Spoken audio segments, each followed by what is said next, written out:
കുഞ്ഞിമംഗലം പൊരുണിവയലിൽ ഹൈക്കോടതി ഉത്തരവ് പ്രകാരം കണ്ടൽ നടിയിൽ ആരംഭിച്ചു. ടൂറിസം പ്രവർത്തനത്തിനായി സ്വകാര്യ വ്യക്തി 2 വർഷം മുൻപ് മണ്ണും കെട്ടിടാവശിഷ്ടവും നിക്ഷേപിച്ച് നശിപ്പിച്ച കണ്ടൽ ഭൂമിയിലാണ് നടിയിൽ പ്രവർത്തനം ആരംഭിച്ചത്.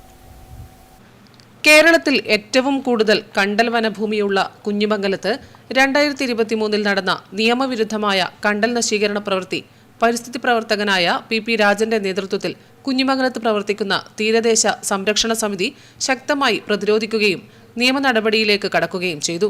ഇതിന്റെ ഭാഗമായി പി രാജൻ ഹൈക്കോടതിയിൽ നടത്തിയ നിയമ പോരാട്ടത്തെ തുടർന്ന് ബഹുമാനപ്പെട്ട ഹൈക്കോടതി തീരദേശ പരിപാലന ചട്ടപ്രകാരം കണ്ടൽ നശീകരണം നിയമവിരുദ്ധമാണെന്ന് കണ്ടെത്തി.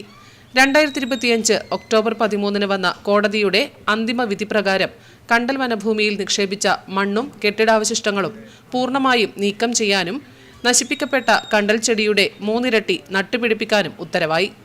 അതോടൊപ്പം കണ്ണൂർ ജില്ലയിലെ കണ്ടൽക്കാടുകളുടെ നാശം തടയാൻ ഒരു നിരീക്ഷണ സംവിധാനം ഏർപ്പെടുത്താനും ബഹുമാനപ്പെട്ട ഹൈക്കോടതി ഉത്തരവിട്ടു.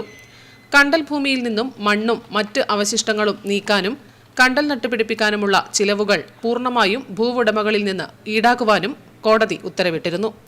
ഇതിന്റെ പ്രാരംഭ നടപടിയായി മണ്ണ് നീക്കം ആരംഭിച്ചു.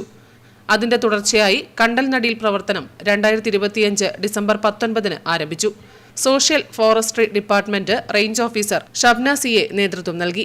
ഭ്രാന്തൻ കണ്ടൽ, വള്ളിക്കണ്ടൽ, കുറ്റിക്കണ്ടൽ എന്നീ ഇനങ്ങളിൽപ്പെട്ട ചെടികളാണ് നട്ടുപിടിപ്പിച്ചത്. Kunhimangalam panchayat secretary MP Vinod Kumar, assistant secretary Satheesan P, health inspector Manoj Kumar VV എന്നിവരും സെക്ഷൻ ഫോറസ്റ്റ് ഓഫീസർമാരായ Shijin KV, Madhu K, Aneesh C, forest watcher Patrick എന്നിവരും പങ്കെടുത്തു. Network news, Pilathara.